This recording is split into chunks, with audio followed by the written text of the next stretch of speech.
Bonjour à tous et bienvenue pour cette seconde capsule vidéo sur la notion de fonction en langage Python. Donc, comme nous l'avions vu dans la vidéo précédente, Python permet d'utiliser de ce qu'on appelle des modules. Et grâce à cette version modulaire de Python, on va pouvoir utiliser des fonctions préconstruites et donc ne pas les reconstruire. Dans la vidéo précédente, nous avions utilisé le module math. Nous avions présenté rapidement le module math. Donc, l'intérêt des modules, c'est effectivement de gagner du temps, mais évidemment à condition de connaître les fonctions et variables ou constantes qui font partie de ces modules et ensuite de savoir comment les utiliser. Donc, les principaux modules sont le module math, dans lequel nous trouverons de nombreuses fonctions mathématiques, ainsi que des constantes mathématiques comme pi, e, etc. L'autre module intéressant, c'est le module random pour tout ce qui est aléatoire, donc probabilité et statistique. Et le module turtle qui peut être aussi intéressant de maîtriser, qui est plutôt lié au dessin. Enfin, une bibliothèque importante, c'est la bibliothèque matplotlib, dans laquelle on va y retrouver un module qui nous sert beaucoup dans tout ce qui est représentation graphique, c'est le module pyplot. Donc, un module comprend de nombreuses fonctions et des variables, donc on évite de tout reconstruire, et il y a plusieurs façons d'utiliser ces fonctions préconstruites, et c'est ce que l'on va voir maintenant. Donc ici, par exemple, vous avez une façon d'importer le module math dans une zone de script, un éditeur, ici, une zone d'édition, donc import math, donc là j'ai importé tout le module math. Ce qui serait bien, c'est de savoir comment fonctionne le module math. Eh bien, pour ce faire, enfin comment fonctionne. Ce qui serait bien, c'est de savoir ce qu'il y a à l'intérieur de ce module math. Donc avec l'instruction dir, donc directory, le répertoire, la librairie, on peut avoir accès à toutes les fonctions de manière exhaustive, et toutes les constantes qui sont situées à l'intérieur de ce module auquel on a accès. Donc voilà, plein de fonctions mathématiques, et des constantes comme e, etc. Ensuite, j'ai aussi la fonction racine carrée, donc sqrt, qui fait partie de cette série de fonctions préconstruites. Et quand je veux avoir des informations sur cette fonction, et donc je vais appeler help sqrt. Et là, vous vous doutez bien qu'il va y avoir un souci. Oui, sqrt n'est pas défini. Et oui, parce que lorsque j'importe ce module math avec cette façon de faire, il faut impérativement que lorsque j'appelle la fonction sqrt, qu'elle soit précédée du nom du module, donc math, suivi d'un point. Donc math.sqrt. Et là, effectivement, je vais avoir des informations sur la fonction racine carrée, donc ça me renvoie bien un square root, une racine carrée. Ensuite, si je veux par exemple calculer, enfin avoir une valeur approchée de la racine carrée de 5, par exemple, eh bien je fais math.sqrt de 5. Ça me donne une valeur approchée. Ensuite, si je souhaite avoir par exemple cosinus pi, alors vous voyez bien que cosinus pi, ça va pas fonctionner puisque on a dit qu'une fois que c'était importé de cette façon-là, il fallait que les éléments du module soient précédés du nom du module. Donc math.cos, mais pi c'est pareil, il faut se précéder de math. Là, effectivement, ça va fonctionner. Mais vous remarquerez que c'est assez lourd à écrire, math.cos, math.pi, pour avoir juste cosinus de pi. Donc il y a d'autres façons de faire. On pourrait aussi importer tout le module math avec la syntaxe suivante, from math import étoile. Et là, on met simplement sqrt de 5, cosinus de pi, et ça me renvoie les valeurs approchées des éléments que je souhaitais. Voilà. Alors, le défaut de cette méthode, c'est que si j'ai des fonctions qui portent le même nom et dans deux modules différents et que j'ai importé ces deux modules de cette façon-là, eh bien il y aura une petite ambiguïté entre les deux fonctions qui portent le même nom. Donc là, on pourra en discuter, mais c'est pas l'objet. Donc, faire attention à cela, et c'est pour cette raison qu'il y a l'autre méthode avec from math import. Donc, je vais tester. Alors, pardon.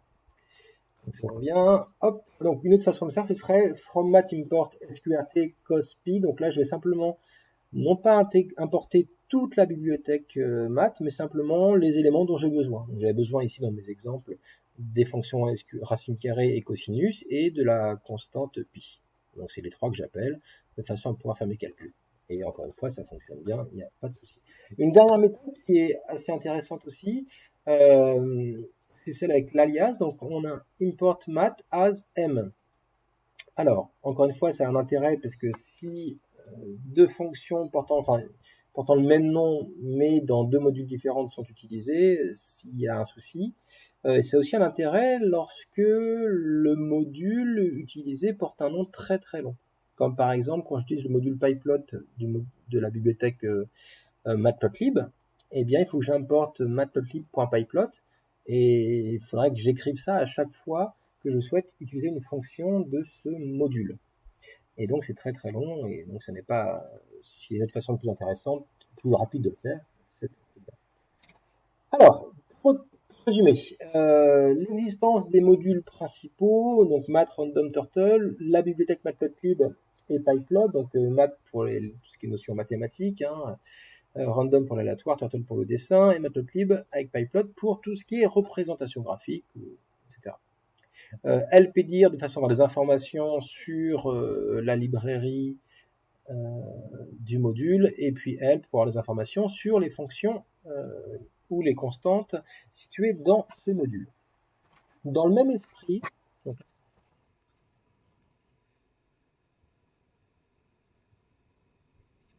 avec l'alias PLT, et après, lorsque l'on veut utiliser quelque chose, une fonction du module pyplot, eh bien PLT suffit, PLT point. Donc, dans le même esprit, il est vraiment intéressant lorsque l'on crée des fonctions de préciser aux élèves qu'ils peuvent et qu'ils aiment conseiller de documenter, de donner des informations sur leur fonction. C'est ce qu'on appelle la spécification d'une fonction. Et ça, on peut le faire à l'aide du docstring qui se situe en fait après la définition de la fonction, avant le corps de la fonction, et enfin, bon, c'est partie du corps de la fonction, et qui est en fait, il y a un triple double guillemets pour ouvrir et un triple double guillemets pour fermer.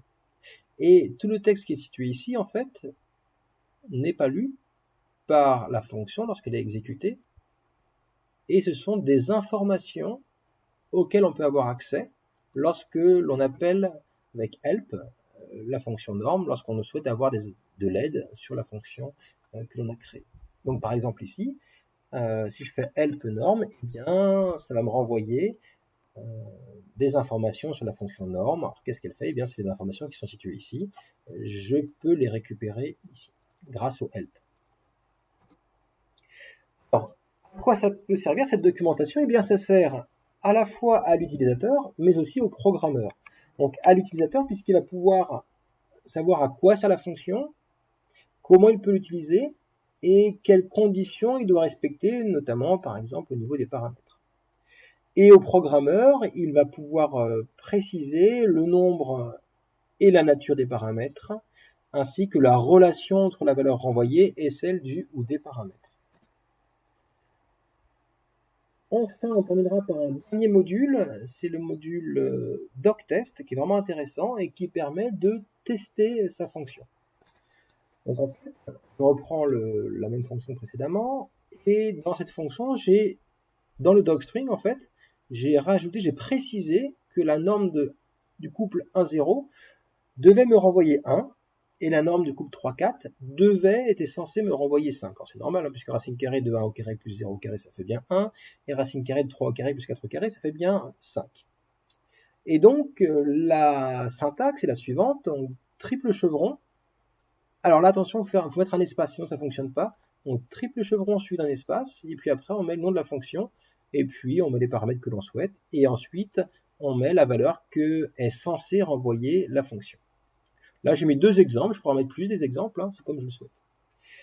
Ensuite, une fois qu'on a fait cela, qu'on a déclaré et créé la fonction, on va importer le module doctest et utiliser la fonction testmod du module doctest.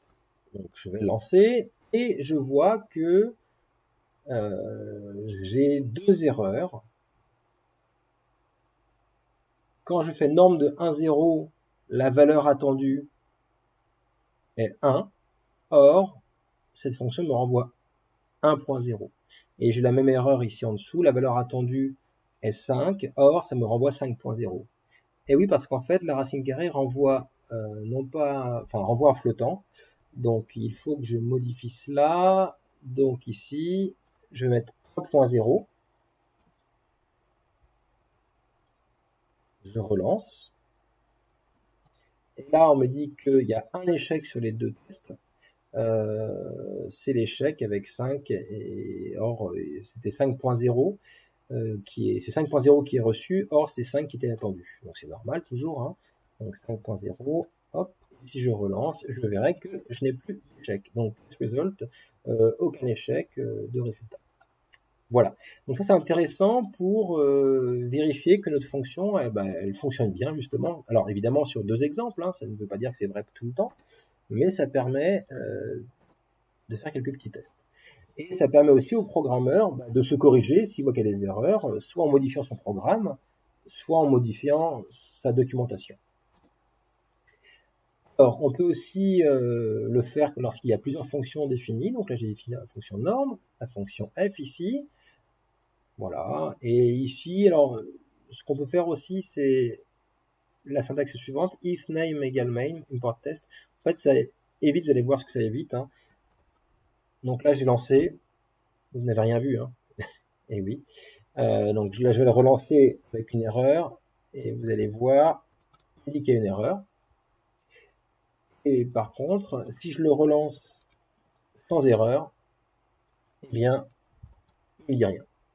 Donc en fait, là, ici, il vous renvoie, avec cette syntaxe-là, les erreurs s'il y en a. S'il n'y a pas d'erreur, il ne renvoie rien. Voilà, c'est une autre façon de faire. Et j'ai fini cette seconde capsule vidéo. À très bientôt, merci.